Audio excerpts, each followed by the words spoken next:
नमस्कार, स्वागत है आप सभी का इंडिया फर्स्ट न्यूज के खास प्रोग्राम पॉलिटिक्स फर्स्ट में। मध्य प्रदेश में 24 विधानसभा सीटों पर उपचुनाव होने जा रहे हैं और उसकी सरगर्मियां और कहा जा सकता है कि गहमा गहमी अभी से साफ महसूस की जा सकती है। सोशल मीडिया का दौर है, लिहाजा सोशल मीडिया पर ऑडियो और वीडियो वायरल भी खूब हो रहे हैं और अब ताजा ऑडियो जो वायरल हो रहा है, जिसकी इंडिया फर्स्ट न्यूज पुष्टि नहीं करता है लेकिन बहुत तेजी से वायरल हो रहा है। यह ऑडियो आ रहा है इमरती देवी का, या यूं कहें इमरती देवी का यह ऑडियो बताया जा रहा है। इस ऑडियो में जिस महिला की आवाज है, जिसे कथित तौर पर इमरती देवी सोशल मीडिया पे बताया जा रहा है, वो एक युवक को आंख फोड़ देने की धमकी देती हुई सुनाई दे रही है। यह युवक इमरती देवी का क्षेत्र में, यानी कि डबरा विधानसभा सीट जहां से वो विधायक रही हैं, वहां पर क्षेत्र में उनके विरोध होने की बात कह रहा है, जिससे नाराज होकर इमरती देवी ने उसकी आंख फोड़ने की धमकी दी है। कथित तौर पर इमरती देवी ने, क्योंकि इंडिया फर्स्ट न्यूज की पुष्टि नहीं करता है, लेकिन तेजी से यह ऑडियो काफी वायरल हो रहा है। हमारे साथ हमारे एसोसिएट एडिटर प्रिंस काबा भी मौजूद है। प्रिंस, क्या लगता है ये चुनावी गहमा गहमी में जिस तरह से सोशल मीडिया एक बड़ा फैक्टर बन गया है, इन ऑडियो वीडियो का भी आपको लगता है कि दौर शुरू हो चुका है, इस तरह के और भी ऑडियो वीडियो आएंगे? बिल्कुल, मुझे लगता है कि इस तरह के, जैसे अभी ज्योतिरादित्य सिंधिया जी का ऑडियो वायरल हुआ था जो अनीता के साथ, तो अब ये एक अगला पड़ाव के रूप में ये है। सो इस तरह मुझे लगता है कि मध्य प्रदेश का जो विधानसभा चुनाव होने वाला है उसमें कहीं ना कहीं इस पर असर तो पड़ेगा, और खासकर जिस तरीके से कांग्रेस कोई ना कोई मौका छोड़ना नहीं चाहती। कांग्रेस के भी इस ऑडियो के बाद कांग्रेस के जो कमलनाथ के समर्थक है तमाम, वो भी सोशल मीडिया पर सक्रिय हो गए। तो मुझे लगता है कहीं ना कहीं ये एक भूचाल लाने का काम तो करेगा सोचने, और बीजेपी के खासकर उस क्षेत्र के जो बीजेपी के समर्थक है जो लगातार विधानसभा चुनाव की तैयारी कर रहे हैं, उनके लिए जरूर ये एक वीडियो और ये ऑडियो जो है जरूर एक कहते हैं कि कुछ ना कुछ धमाका तो करेगा। बिल्कुल, कहीं ना कहीं एक सरगर्मियां बढ़ जाती हैं, और इसलिए भी बढ़ जाती है प्रिंस की क्योंकि कहीं ना कहीं अभी भी ये माना जा रहा है और इस तरह की खबरें बीच बीच में आती हैं कि जो भारतीय जनता पार्टी के जो कार्यकर्ता रहे हैं वो अभी पूरी तरह से पचा नहीं पा रहे हैं। इस तरह की खबरें अभी आ रही हैं। हालांकि भारतीय जनता पार्टी का संगठन एक बड़ा संगठन है और उनके पदाधिकारी को यह कहना रहता है कि भारतीय जनता पार्टी का अनुशासित पार्टी है और यहाँ पर डाइजेशन काफी बड़ा है। ऊपर से अगर कमांड आता है तो उसको सब पचा लिया जाता है। लेकिन निश्चित तौर पर अगर प्रिंस कंपेयर करें तो इन उपचुनावों को लेकर फिलहाल Bharatiya Janata party defensive mode में है और कांग्रेस जिस तरह से एग्रेसिवली सोशल मीडिया का सहारा ले रही है, प्रेस कॉन्फ्रेंस कर रही है सोशल मीडिया के जरिए, साथ ही साथ कहीं ना कहीं इस तरह के ऑडियो वायरल कर रही हैं, तो क्या लग रहा है कि एक तैयारी का हिस्सा है एक, या फिर आपको लगता है कि कांग्रेस की अभी जमीनी जो पकड़ है वो ढीली पड़ चुकी है क्योंकि एक बड़ा संगठन जो है वो टूट चुका है, लिहाजा कांग्रेस सिर्फ सोशल मीडिया के जरिए ही माहौल बनाने की कोशिशों में जुटी है? मुझे लगता है जिस तरह का ये ऑडियो आप कह लें कि वॉर और सोशल मीडिया का सहारा लिया जा रहा है, ज्योतिरादित्य और सबसे खास उनकी समर्थक रही हैं जो इमरती देवी जी हैं और मंत्री रही हैं और खासकर ग्वालियर क्षेत्र, तो मुझे लगता है कहीं ना कहीं एक कांग्रेस की स्ट्रेटेजी भी हो सकती है कि इस तरीके से सोशल मीडिया के थ्रू हम क्या कहते हैं कहीं ना कहीं जो मनोबल है या जो उनके समर्थक है बीजेपी, क्योंकि अभी भी मुझे लगता है कि बीजेपी की जो काफ़ी लोग हैं उनको पचा नहीं पाए, और एक हमेशा से कहा गया है कि बीजेपी एक अनुशासित पार्टी, तो मुझे लगता है कि इमरती देवी पहले भी अपने बयानों को लेकर काफी विवादों में रही हैं, तो कहीं ना कहीं इस तरह के जो ऑडियो हैं उस एक स्ट्रेटेजी के तहत भी हो सकता है और लगातार इस तरह का जो है कहीं ना कहीं इम्पैक्ट तो डालता है आने वाले चुनाव में और खासकर आम लोगों के मन में कि ये क्या है। बिल्कुल, कहीं ना कहीं जो नेता के जो बयान होते हैं और इस तरह से अगर कथित ऑडियो जो वायरल होते हैं, आज के एक बात और खास तौर पर देखने में आ रही है जिसकी कहीं ना कहीं नेताओं को दिक्कत हो रही है, उन्हें अपने कार्यकर्ताओं से बात करनी है और कमोबेश सभी के पास आजकल जो मोबाइल फोन्स हैं वो स्मार्टफोन है और सभी में रिकॉर्डिंग मोड ऑन रहते हैं, यानी कि आप कब किससे बात कर रहे हैं कब किससे नहीं कर रहे हैं ये मालूमात रहती है। हमें याद है जब 2018 में विधानसभा चुनाव चल रहे थे तब भोपाल की अगर हम बात करें तो रामेश्वर शर्मा जो मौजूदा विधायक है भारतीय जनता पार्टी का, उनका एक ऑडियो वायरल हुआ था, कथित ऑडियो वायरल हुआ था जिसमें वो अपनी ही पार्टी के जो पूर्व मंत्री रहे उमाशंकर गुप्ता, उस समय भोपाल की दक्षिण पश्चिम विधानसभा से वो चुनाव लड़ रहे थे, तो वो कहते हुए पाए गए रामेश्वर शर्मा जी कि उमाशंकर गुप्ता जी तो हार रहे हैं, लिहाजा वहां पर ध्यान मत दो और तुम मेरे लिए काम करो। तो ये ऑडियो ने काफी जो है तहलका मचाया था और इस ऑडियो की वजह से अगर हम कहें कि कुछ हद तक उमाशंकर गुप्ता जी को नुकसान हुआ है तो निश्चित तौर पर इस ऑडियो का रहा है, इसका महत्व रहा है। और अब कहीं ना कहीं अब तमाम जो नेता हैं वो सोचने पे मजबूर हो गए कि कितने ऐसे ऑडियो हैं और कितने ऐसे वीडियो हैं। अगर हम प्रिंस मध्य प्रदेश की सियासत की बात करें और राजनीति की बात करें तो काफी लंबे समय से, अगर पिछले 2 सालों से हम बात करें तो इन ऑडियो वीडियो ने पूरे मध्य प्रदेश की सियासत को हिलाकर रखा हुआ है। अगर हनी ट्रैप की हम बात भी इसको जोड़ दें तो हनी ट्रैप में भी अगर जो वीडियोस वायरल हुए थे सोशल मीडिया पे, उन्होंने भी कहीं ना कहीं सत्ता का जो है पूरी तरह से खलबली मचा दी थी। मुझे लगता है कि एक किसी भी चुनाव में किसी भी स्टेट के सोशल मीडिया एक बड़ा रोल अदा कर रहा है, और हर स्टेट में देखा जा रहा है कि चाहे वो फोटोज हो, ऑडियोज हो, वीडियोज हो, किसी भी तरीके से जो भी क्या कहते हैं अपोनेंट पार्टी है या जो लोग हैं इस तरह का प्रयास करते हैं ताकि जो एक जनता है, जो एक मतदाता है, वोटर जो है, उसको कहीं ना कहीं प्रभावित करने का प्रयास किया जा रहा है। तो अभी मध्य प्रदेश की तरफ की बात करें आशुतोष जी, तो मुझे बीजेपी की तरफ से अभी कुछ इस तरह का एक्टिविटी या कुछ नजर नहीं आ रहा, लेकिन मुझे लगता है कांग्रेस काफी एक्टिव हो गई है और एकदम से किसे कहते हैं एग्रेसिव मोड में आ चुकी है। जिस तरीके से सत्ता परिवर्तन हुआ है तो अब ये निश्चित ही एक बहुत ही इंटरेस्टिंग होगा कि विधानसभा चुनाव इस बार वाकई में बीजेपी, कांग्रेस और एक खासकर मध्य प्रदेश के लिए बहुत एक नया रोमांच पैदा करेगा। बिल्कुल सही कहा प्रिंस आपने, क्योंकि अगर हम बॉडी लैंग्वेज की बात करें तो जिस दिन ज्योतिरादित्य सिंधिया गुट ने कांग्रेस को छोड़ा था और बड़ी टूट हुई थी कांग्रेस पार्टी में, तो उसमें भाजपा ने मान लिया था कि अब तो हमने निर्णायक बढ़त ले ली है, निर्णायक फतेह हासिल कर ली है। लेकिन अब ये जो ऑडियो आ रहे हैं और जिस तरह से कांग्रेस खासतौर पर कमलनाथ जी और दिग्विजय सिंह की जोड़ी जो कोशिशों में जुटी हुई है, उसने कहीं ना कहीं खलबली तो मचा दी है। और तमाम जो सत्ता में भले ही कम समय के लिए 15 महीने के लिए कांग्रेस रही, लेकिन वो संजीवनी का काम किया, फाइनेंशियली भी उनके एक संजीवनी का काम किया और संगठन को मजबूत करने का भी काम किया। भाजपा के बारे में कहा जाता है कि वो धमाकेदार शुरुआत भी करती है और आखिर से लेकर एंड तक वो चलती है। और इसी वजह से कहीं ना कहीं हम ये कह सकते हैं कि ये जो ऑडियो वीडियो हैं ये कहीं ना कहीं मध्य प्रदेश की सियासत में जो चेंजेस ला रहे हैं उसमें फिलहाल भाजपा बैकफुट पे दिखाई दे रही है। मुझे ऐसा लगता है बिकॉज जिस तरीके से पूरा ये वार चल रहा है, सोशल मीडिया का वार चल रहा है, तो आशुतोष जी कहीं ना कहीं मुझे लगता है कि कमलनाथ सरकार एक बहुत ही स्ट्रेटेजी के साथ ही, प्लानिंग के साथ लगता है मुझे कि तैयारी कर रही है और पूरा अपनी, और जहां भाजपा की बात करें तो कहीं ना कहीं इंटरनल जो बार बार डिस्प्यूट की बात आ रही है, जिस तरीके से ज्योतिरादित्य के जो समर्थक है, क्योंकि इमरती देवी उनकी सबसे करीबी और उन्हीं के विधानसभा क्षेत्र की हैं, तो मुझे लगता है कि एक पूरा एक माहौल क्रिएट किया जा रहा है और निश्चित ही ये माहौल कहीं ना कहीं तो असर डालेगा। और देखना होगा कि जो बीजेपी के समर्थक है, खासकर उस क्षेत्र के जो इमरती देवी के क्षेत्र के, तो वो किस तरीके से लेते हैं। कहीं ना कहीं मुझे लगता है उनके मनोबल पर ही फर्क पड़ेगा, क्योंकि जब उनके नेता इस तरह की बयानबाजी करेंगे तो कहीं ना कहीं जो ग्राउंड लेवल पर, ग्रास रूट लेवल पर काम कर रहे हैं, उनको थोड़ा सा कन्विंस करने में अपने ही विधानसभा क्षेत्र के जो वोटर को कहीं ना कहीं मुझे लगता है चुनौतियों का सामना करना पड़ेगा। हालांकि हमारे साथ वरिष्ठ पत्रकार अनुराग उपाध्याय जी भी जुड़ चुके हैं। अनुराग जी, जो इमरती देवी का जो ऑडियो वायरल हुआ है, और आप ग्वालियर आपका जन्म स्थान भी रहा है और आप चंबल की राजनीति को बखूबी समझते हैं, इमरती देवी की इस ऑडियो वायरल में हालांकि उन्होंने पुष्टि नहीं की, उन्होंने साफ तौर पर इंकार कर दिया इमरती देवी ने कि मैं इस तरह के ऑडियो की कोई पुष्टि नहीं करती है, फर्जी है, पूरी तरह से कहा कि मैं किसी को धमकी नहीं देती। क्या आपको लगता है कि इस तरह के ऑडियो जनमानस पर कोई प्रभाव छोड़ पाते हैं, या फिर ये चुनावी जो है, बरसाती जो है, इस तरह की ऑडियो वीडियो आते रहते हैं, जनता के उसका कोई फर्क नहीं पड़ता? एक दौर था आशुतोष के सीढ़ियाँ आती थी, सीढ़ियों के बाद अब जो है वो ऑडियो या वीडियो वायरल होते हैं, और लगातार 3 ऑडियो वीडियो ऐसे आए जिनकी बहुत चर्चा है। पहला शिवराज सिंह चौहान का, जिसमें उन्होंने कहा कि मैंने केंद्र के निर्देश पे कमलनाथ की सरकार गिराई, मजबूरी थी हम लोगों की। दूसरा उसके बाद ज्योतिरादित्य सिंधिया का 2018 का, अब इमरती देवी का। कोई कितने ही खंडन मंडन कर ले, अगर इसकी फॉरेंसिक जांच होती है तो दूध का दूध और पानी का पानी हो जाता है। किस फ़ोन में रिकॉर्ड किया गया, किस फ़ोन से, किस नंबर से, किस दिन बात हुई, सब हो जाता है। तो नेता अपनी जान बचाने के लिए झूठ बोल सकता है, वो कह सकता है मेरा कोई लेना देना नहीं है। हम लोग भी अपनी जान बचाने के लिए कहते हैं कि हम इसकी पुष्टि नहीं करते, लेकिन सच्चाई ये है कि ऑडियो है, आवाज़ है, वेरिएशन सुने समझ में आता है इमरती देवी बोल रही हैं, वो व्यक्ति जिससे बात हो रही है वो भी मौजूद है।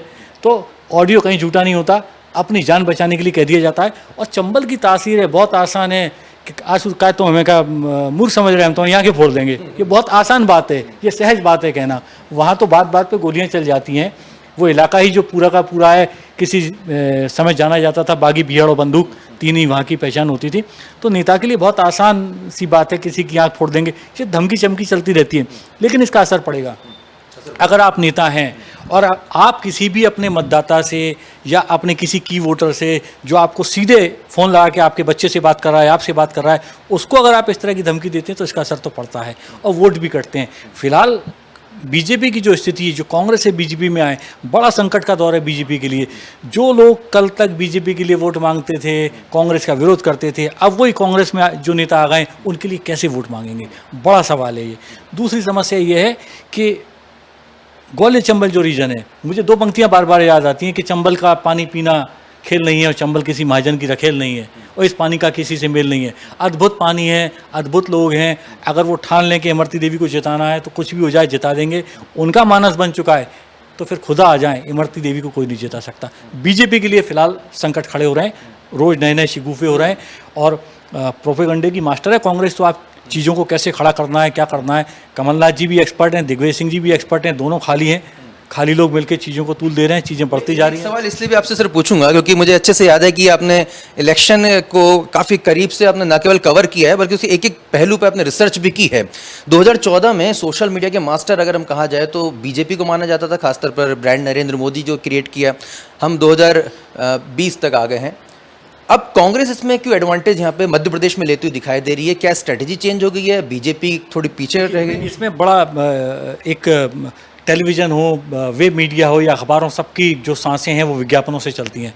कमलनाथ जी धोखा खा चुके हैं वेब मीडिया से। कमलनाथ को सर्वाधिक अगर किसी ने कोसने का काम किया, जो अखबार, जो टेलीविज़न उनसे पैसा लेते थे, वो कमलनाथ के गुण गाते रहे 14 महीने। लेकिन वेब मीडिया, सोशल मीडिया, जिसको हम कहते हैं कि डिजिटल मीडिया, नया मीडिया जिसको कहा जाता है, उसने कमलनाथ के तो हलक पे पैर रख दिए थे, कमलनाथ का गला दबा दिया था।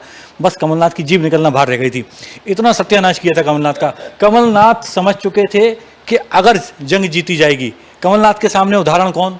केजरीवाल। कमलनाथ के सामने उदाहरण कौन? नरेंद्र मोदी साहब। ये दोनों सोशल मीडिया के एक्सपर्ट हैं और दोनों ने चुनाव जीते और दोनों ने एक दूसरे को मात दी दिल्ली में। आप देखिए, तो कमलनाथ भी समझ गए थे, उन्होंने प्रशांत किशोर का पल्ला पकड़ा। प्रशांत किशोर ने सीधी सी बात यही कही थी उनसे कि भैया सोशल मीडिया में, नए मीडिया में जब तक नहीं आओगे तब तक आपको कोई पूछने वाला नहीं है। वो 74-75 की आयु वाले हैं। उनके ज़माने में जिस तरीके से होता था कि नोट किसी मालिक के घर पे पहुंचा दिया और मीडिया मैंने जो के चल गया, नहीं। अब हर आदमी पत्रकार है, हर व्यक्ति के हाथ में मीडिया है, हर आदमी को बोलने की आज़ादी है। वो अपनी आज़ादी का पूरा लाभ लेता है, मस्त रहता है और जो जी में आता है वो कहता है। इससे कई सारी दुश्वारियाँ भी पैदा होती हैं। लेकिन फिलहाल कमलनाथ उन सारी चीज़ों को जिनसे शिवराज सिंह बच रहे हैं, उनसे अब उन्होंने खेलना शुरू कर दिया है। अब शिवराज की जो टीम है उसको भी इसी तरीके से खेलना शुरू करना पड़ेगा, नहीं तो बहुत दिक्कतें आएंगी। एक सवाल और आ रहा है, अब तक की अगर हम जो आपने खुद ने आंकलन किया है कि भाजपा के ज़्यादा ऑडियो बाहर आ रहे हैं, शिवराज जी का आया, सिंधिया जी का आया और इमरती देवी का आया, यहाँ पर क्या ये स्लिप ऑफ टंग बीजेपी का इसे कहते हैं सिर्फ एक इत्तेफाक है? कांग्रेस की चुप्पी क्या सिर्फ एक इत्तेफाक है कि आपको लगता है कि नहीं रणनीति के तहत कांग्रेस पार्टी चल रही है? मुझे लगता है रणनीति के तहत हो रहा है। नेताओं का बड़बोलापन, जिसके पास सत्ता होती है वो बड़बोल आता है। आपने देखा होगा कि पीसी शर्मा साहब बड़े सज्जन आदमी हैं, बहुत अच्छा बोल रहे हैं। जब मंत्री हो गए थे तो कैसी जुबान हो गई थी उनकी, क्या क्या बोलते थे। तो सत्ता का नशा जो है, सत्ता का गुरूर जो है, वो मस्तक पे चढ़ जाता है, फिर बोलता है। आदमी इस सत्ता के नशे में अपनी औकात भूल जाता है कई बार और बड़बोला हो जाता है। तो ये सब बड़बोलेपन के उदाहरण हैं। अगर सिंधिया के वीडियो को देखें तो वो सहज बात थी, उसमें जांच का विषय हो सकता है कि 50 लाख रुपए आपने लिए, किस लिए लिए, क्यों लिए, ये सब अनुसंधान के विषय हैं। लेकिन जब चुनाव नज़दीक हों, 2-4-5 महीने में होने वाले हों, भले ही वो उपचुनाव हो, तो छोटी छोटी चीज़ें डैमेज तो करती हैं। बिल्कुल। एक अंतिम सवाल और मैं समझना चाहूँगा, उसके बाद मैं एक सवाल प्रिंस से भी लूँगा।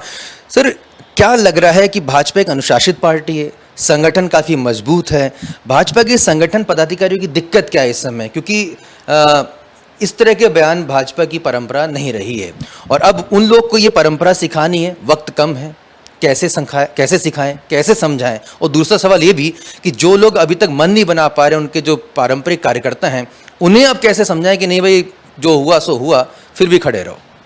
जो हुआ सो हुआ, ये बड़ा भारी डायलॉग था मध्य प्रदेश की राजनीति में, पिछले 12-13 महीने में खूब चला, जिसके कारण जो हुआ वो आप देख रहे हैं सारा का सारा।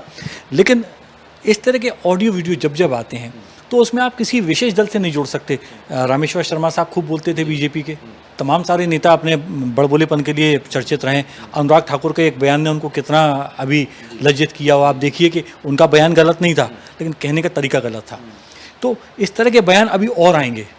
अब हर फ़ोन में रिकॉर्डिंग सिस्टम है, हर फ़ोन में कैमरा है, छोटी छोटी चीज़ रिकॉर्ड होती है। नेता कह देते हैं बंद कमरे में है, ऐसा हुआ ही नहीं, लेकिन सबूत होते हैं, उन्हीं के लोग बनाते हैं, उन्हीं के लोग बाहर ला के देते हैं। शिवराज सिंह चौहान ने भी कहा कि नहीं कहा, इस पर हम नहीं जाएंगे। शिवराज सिंह चौहान साहब ने जो सांवेर में कहा, वहाँ तो उन्हीं के लोग थे। और वो लोग थे कि जो एक परंपरा से दूसरी परंपरा में आ रहे हैं। अब एकदम तो कोई संघ का स्वयंसेवक नहीं हो सकता कि उसको वो अनुशासन, वो संस्कार मिले हों जैसे बीजेपी के लोग तैयार होते हैं उस तरीके से। अब तो बीजेपी में भी सत्ता बनाने की होड़ थी, इसलिए जो आ रहा है आने दो। जिस प्रद्युमन सिंह तोमर को कल तक गालियां दी जाती थी, आज उनको सिर पे बैठाना पड़ेगा। जिस तुलसी सिलावट को 2 महीने पहले तक भला बुरा कहा जाता था स्वास्थ्य के मामले में, अब उनको सिर पे बैठाना पड़ रहा है।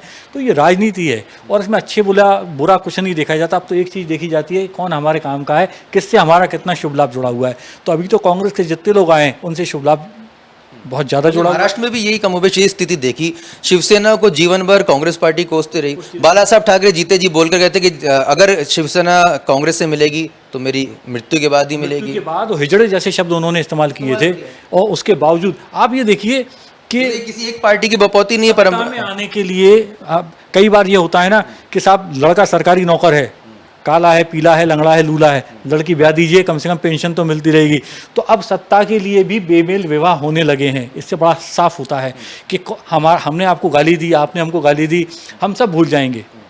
एक डॉक्टर बशीर बद्र का शेर है, बिल्कुल मौजूद है वो, कि दुश्मनी जमकर करो लेकिन ये गुंजाइश रहे, जब हम दोस्त हो जाएं तो शर्मिंदा ना होना पड़े। बस इतना सा ख्याल रखा जाता है, और जब दोस्ती हो जाती है तो सारे गुण सर्वगुण संपन्न आप हो जाते हैं। उस समय पे आप में कोई ऐब नहीं होता। वीडी शर्मा जी से आपका पुराना जो है संपर्क रहा है, और आप जैसे कि मैं बता चुका हूँ ग्वालियर चंबल संभाग से हैं, इस समय मध्य प्रदेश भारतीय जनता पार्टी के प्रदेश अध्यक्ष हैं। उनके लिए कितनी मुश्किलों वाला पल है ये, क्योंकि कहीं ना कहीं संगठन को संभालना भी है, और नए जो आए हैं जो सिंधिया समर्थक जो भारतीय जनता पार्टी में शामिल हो चुके हैं, उन्हें वो किस तरह से समझाएं कि भाई आपको कंट्रोल करके चलना है, क्योंकि इस तरह के ऑडियो कहने के डेंट तो लगाते ही हैं। देखिए, बीजेपी की जो राजनीतिक पाठशाला है उसका आरंभ ग्वालियर से होता है। राजमाता विजय राजे सिंधिया जी, अटल बिहारी वाजपेयी, लाल कृष्ण आडवाणी जी, ये सब वहीं से जुड़ के राजनीति किया करते थे। जो रानी महल हिस्सा है वहाँ से पॉलिटिक्स शुरू होती थी। तो बीडी शर्मा भी उन्हीं संस्कारों से निकले हुए आदमी हैं, संगठन गढ़ना उनको आता है।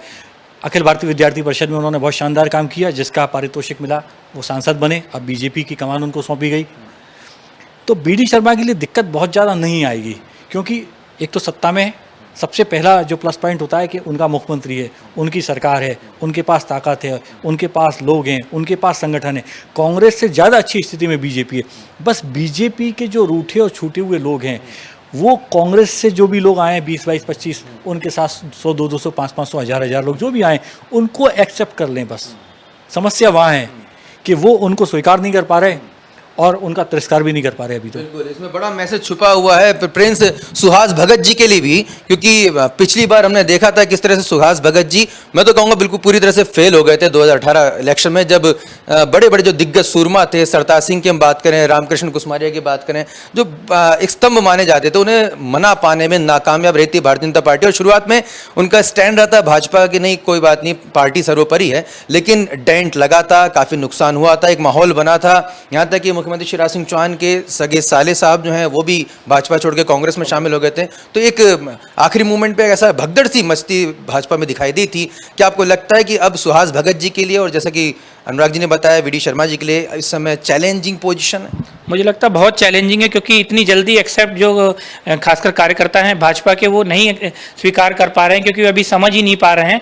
जरूर उनका एक सरकार जरूर बन गई है, लेकिन मुझे लगता है कि इसके लिए तमाम जो आला कमान है, जो चाहे प्रदेश के मुखिया वीडी शर्मा जी हों, और तमाम लोगों को बैठ के एक संयुक्त रूप से एक मीटिंग और एक करना हुआ कि जो बात है ये पूरे विधानसभा क्षेत्र की बात है, एक पार्टी की बात है, और यहाँ हमें जब मिलजुल कर हम आगे बढ़ेंगे और मिलजुल कर एक कहेंगे नेतृत्व के साथ बढ़ेंगे, तो ही शायद ये जो एक चुनाव का जो ये युद्ध है इसको हम पार पा पाएंगे। अदरवाइज मुझे लगता है कि कमलनाथ सरकार, जैसा कि अनुराग जी ने बताया कि वाकई में जो कमलनाथ जी हैं, दिग्विजय सिंह जी हैं, और जो तमाम पार्टी के लोग हैं, तो वो फिर से एक एक्टिव होगा, और जहां उनकी कमजोरी थी, जहां उनको लगा कि जो उनका वीक पॉइंट था उसको स्ट्रेंथ बना के, जिससे सोशल मीडिया वार शुरू हो गया, मुझे लगता है कहीं ना कहीं ये बीजेपी के लिए और आला कमान के लिए चिंता का विषय है। बिल्कुल, मुझे तो लगभग महाभारत सी लग रही है, जहां पर दो दिग्गज सूरमा, वेटरन लीडर कमलनाथ और दिग्विजय सिंह, अपने महाभारत के अंतिम अध्याय में, अंतिम पारी में अपना सब कुछ झोंकने को तैयार नजर आ रहे हैं। तमाम वो पैंतरे, तमाम वो रणनीति यहाँ पर देखने को मिल रही है, और शुरुआती तौर पर लीड यहाँ पर तो कहीं ना कहीं कांग्रेस लेती नजर आ रही है। अगर सोशल मीडिया की बात करें, और बहुत बखूबी अनुराग जी ने हमें बताया कि आजकल सभी लोगों के पास में मोबाइल है और कोरोना काल है तो ज़्यादा लोगों से मिल नहीं सकते, लिहाजा आपको फ़ोन करना पड़ेगा उन नेताओं को सक्रिय रहने के लिए। जब आप फ़ोन करते हैं तो समझाने का जो लेवल होगा, समझाने के जो शब्द रहेंगे, उसमें आपको बहुत अनुशासित रहना पड़ेगा। और जो नहीं होते हैं तो इस तरह के ऑडियो या फिर वीडियो वायरल होते हुए आने वाले समय में भी दिखाई देंगे। इसका कितना नफ़ा होता है, कितना नुकसान होता है, ये तो वोटर तय करता है, लेकिन निश्चित तौर पर चर्चा का विषय ज़रूर बनते हैं। और कहीं ना कहीं पार्टी के बड़े नेताओं को यहाँ पर संभल कर रहना पड़ता है, उन्हें समझाना भी पड़ता है। देखना दिलचस्प होगा कि भाजपा अपनी पारंपरिक शैली जो अनुशासित मानी जाती है, संगठन बेस मानी जाती है, उसमें किस हद तक इन सिंधिया समर्थकों को समावेश करा पाती है, अपना कल्चर समझा पाती है और कैसे इस तरह के ऑडियो वीडियो से निजात दिला पाती है। और अब देखना यह भी दिलचस्प होगा कि शुरुआती एडवांटेज में कमलनाथ और दिग्विजय सिंह कितने जो है उसको आगे तक उफान पर ले पाते हैं। क्योंकि आपको गौर करना होगा दर्शकों, ये जो 24 विधानसभा सीटें हैं, भारतीय जनता पार्टी को कमोवेश सिर्फ 9 से 12 के बीच में सीटें जीतनी जरूरी है सत्ता में बने रहने के लिए, कंफर्टेबल पोजीशन के लिए, बाकी के सालों के लिए। लेकिन कांग्रेस पार्टी को सभी विधानसभा सीटों में बेहतर प्रदर्शन करना होगा, ज्यादा सीटें जीतनी होगी। और यही वजह है कि कांग्रेस यहाँ पर एफर्ट्स करती ज्यादा नजर आ रही है। बहुत मुमकिन है कि भाजपा जो है शायद इस रणनीति से चल रही हो कि पहले अपने अंदर के कुनबे को संभाल लें, उसके बाद एग्रेसिव मोड में आए। इन तमाम पहलुओं पर हमारी नजर लगातार बनी रहेगी। हम तमाम अपडेट्स के साथ आपके साथ जुड़े रहेंगे और तमाम एक्सपर्ट्स के आपको मशवरे, राय और उनके कमेंट्स दिखाते रहेंगे। आप देखते रहिए इंडिया फर्स्ट न्यूज। नमस्कार।